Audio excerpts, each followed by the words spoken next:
isbaxii aqoonta iyo mawjad aan dhammaanino uu macaan sidii malab macadkeenu weeye.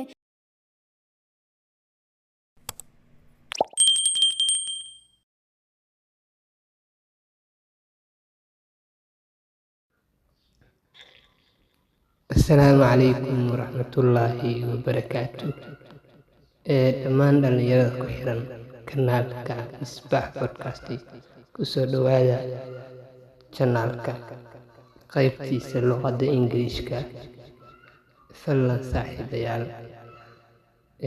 kanaalka subscribe gareeya, muuqaalka like saar ugu horeyn.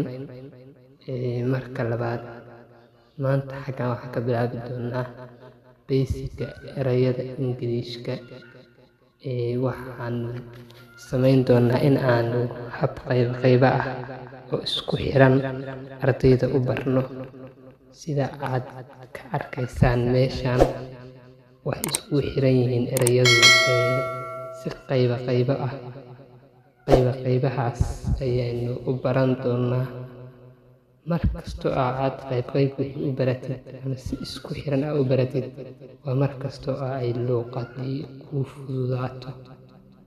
marka waxaan rajeynayaa ilaa dhammaadka qaybayaashaas in aad nala socon doontaan. sidoo kale dhammaan ardayda Soomaaliyeed waxaa jirta caqabad haysata, taas oo ah iswaa ardaygii inuu luuqadii yaqaano, wax ku akhrin karo, balse markuu damco inuu ku hadlo ama uu wax ku dhagaysto ama uu wax ku daawado, luuqadii waa ku adkaanaysa. caqabadaas oo kalena waxaan isku dayeynaa in aan xallino. ilaa luuqadda waxaan ku bari karnaa ilaa basic ilaa professional, iyo waxaa jira koorsooyin aad diyaarin doono bisha 7 sanadkan ilaa bisha 8 aad diyaarin doono, kuwaas oo ardayda u hageeya si toos ah ayna ugu baranayaan luuqadda si nadiif ah. halkaana waxaa kusoo gudbin doonaa qaybaha basiga ah. marka haddii aad u baahan tahay, lambarka description-ka yaal ayaad iska sii diiwaangelin kartaa. wax isdiiwaangelin lagama rabo, magacaaga keliya ayaa marka WhatsApp soo qabatid sii gudbisanaysaa. xilliga koorsada la diyaariyo ayaa lagula soo xiriiri doonaa. waa haddii aad diyaar u tahay in aad luuqadda si toos ah u barato, ku hadasho, wax ku dhagaysato, wax ku daawato. insha Allah in aad taasna ka habqatirno ardayda Soomaaliyeed ayaa isku dayeynaa.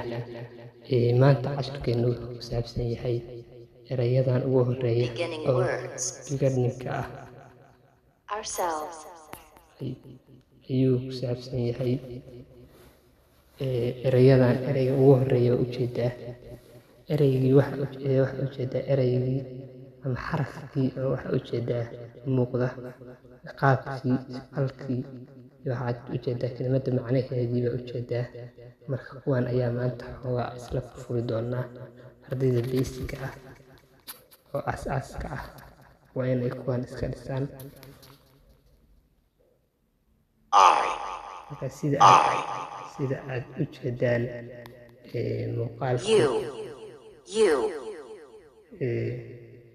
muuqaalku wuu dheeraanayaa haddii aan isku dayno in aan sharaxno tusaalayaasha.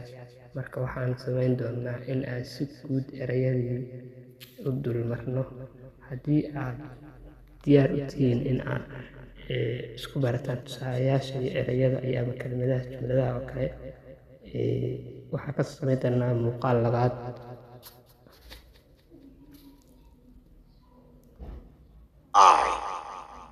erayga u horeeya maanta waa ujeedaan ayaan idin dhexgelin, xagga ka dhagaysta. eraygii macnihiisii iyo falkii iyo sawirkii muujin lahaa waa ujeedaan.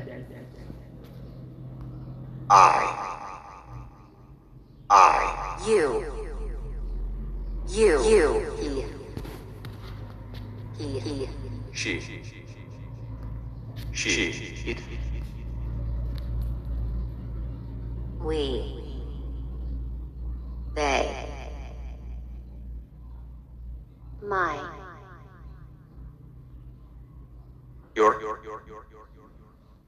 his, her, It's. Our. There. Myself. Yourself. Themselves. Herself. Ourselves. Themselves. Itself. Me. Him.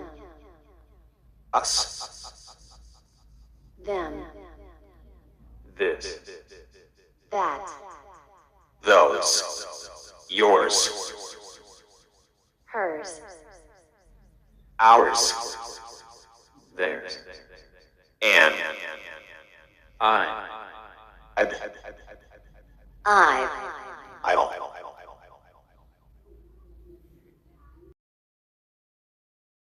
daawada ma doonaysaa inaad si sax ah u barato naqtiinka quraanka ma rabtaa inaad barato tajwiidka iyo tasxiixa ma jeceshahay inaad fahanto quraanka ku soo biir madasha taxfiidul islaamik online hoyga barashada naqtiinka quraanka si sax ah tajwiid iyo tasxiix fahamka quraanka oo ku haboon caruurta iyo dadka waaweyn waqtiguna waa 24 saac waa online haddaba daawada haddii aad diyaar tahay fadlan iska diiwaan gali lambarada shaashada saaran